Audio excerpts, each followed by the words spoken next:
What is good? It is your boy Mr. Frenzy from MrFrenzyProductions.com, and today I'm going to make an entire beat using an actual guitar. So let's get started. So first off, I'm playing obviously an acoustic guitar, but I've also tuned down the E string to D so I can play easy power chords. All that sort of stuff, okay? So basically, this is an easier way to play chords rather than actually having to stretch out. So if you're new to playing guitar, I suggest you tune your guitar down to D, okay? So let's get started. The riff that I actually decided that I want to start is this.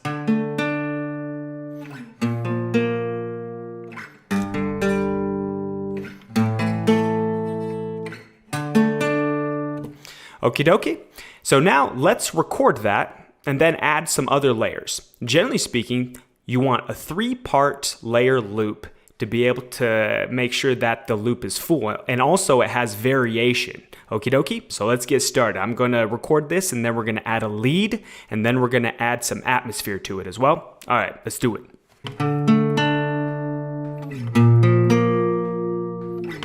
You can actually hear me tapping my foot in the background, which is not good. Okay, so next riff, what we're going to play is, let's take off the metronome so we can kind of vibe a little bit more naturally.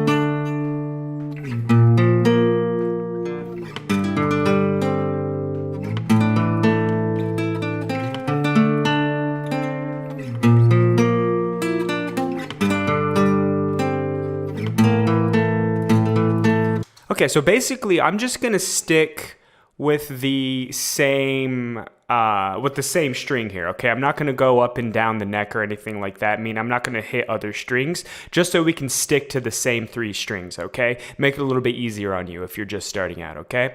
So I think we're going yeah, so let's actually jam out with this one in just a second.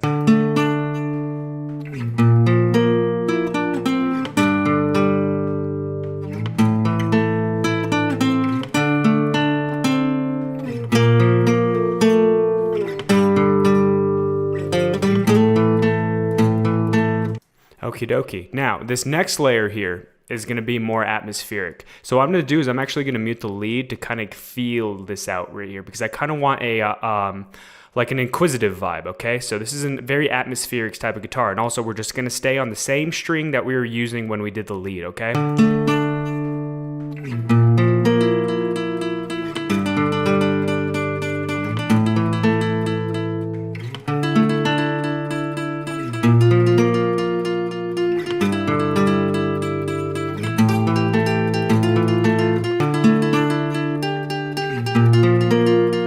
So it's just something like that to kind of give a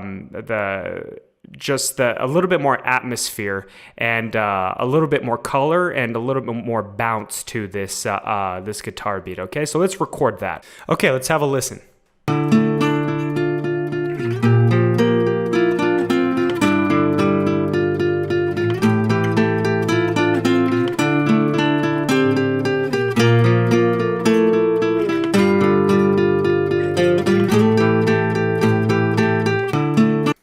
Cool, great. All right, we have just 3 components that are played on guitar here that we can use to make an entire beat, okay?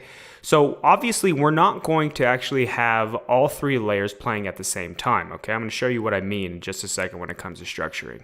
But first, let's add some effects and stuff like that, because it sounds a bit dry to me. Now let's actually start just messing around with like forms of effects and stuff like that. So a real hot effect right now is the drip plugin, which is pretty sweet. What I'm gonna do is I'm just gonna hit random and I'm just gonna play around with these knobs here, okay? Okay, that's a bit sharp.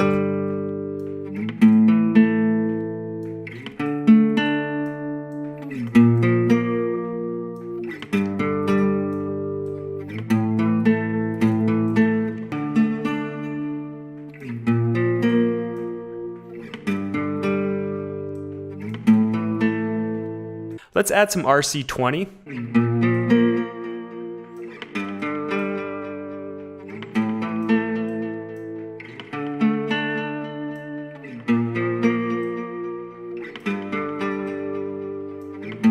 Another thing I did right here too as well, this EQ parameter. So if I have the cutoff in the low range, you can hear a lot of the bass of the guitar.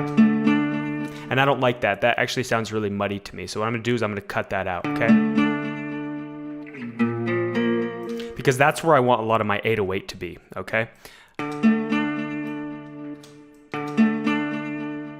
Okay, that's worked. So essentially that's what my guitar, the main guitar I want to sound like, okay? Just by using these effects, you can take just a standard bedroom recording and make it sound pretty sweet.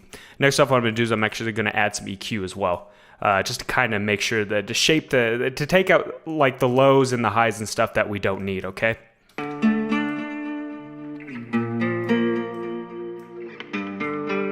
Okay, it sounds a little too, yeah. See, if I take this out, if I take out this right here, it sounds really thin. Almost like a radio effect, you know what I mean? So I'm gonna keep that. Okay, cool. Let's actually start treating the lead guitar. Generally speaking, you don't, I mean, you can, but you don't want your guitars to sound like they're in completely different universes. So what I'm gonna do is I'm basically gonna take the patch from my main guitar and literally copy it over to my lead guitar. Another way I could do this as well is to create a bus. Actually, you know what, I'm gonna do that. I'm gonna create a bus instead, just to kind of save on CPU power. So what I'm gonna do is I'm gonna call this guitar bus. I think it's with that. Give it a color. Ugliest color in the world, but doesn't matter. Now what I'm going to do is I'm actually going to take all of this and I'm going to copy it over here to this bus.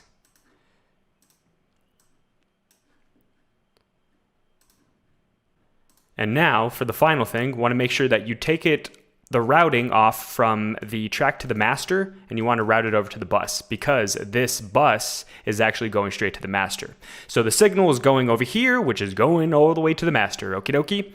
Do that there, cool. Atmospheric guitar as well. So now here's the thing.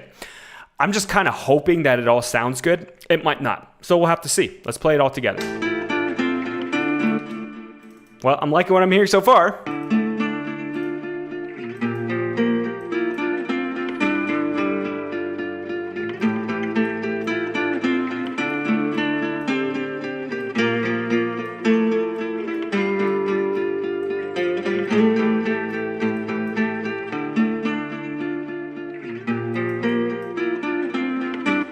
Yeah, actually, I think that sounds pretty dope to my ears.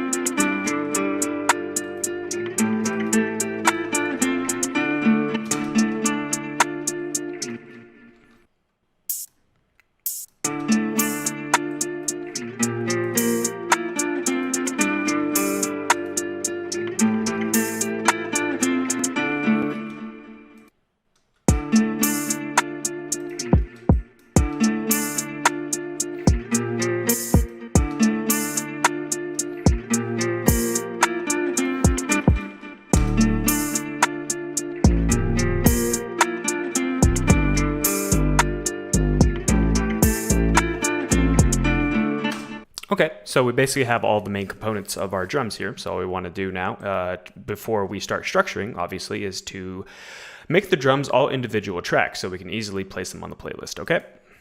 There we go, all of them are right here.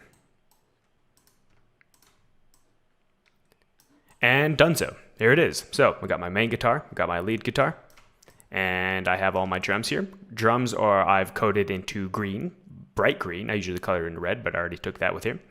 And we have my 808 in blue. So here it is.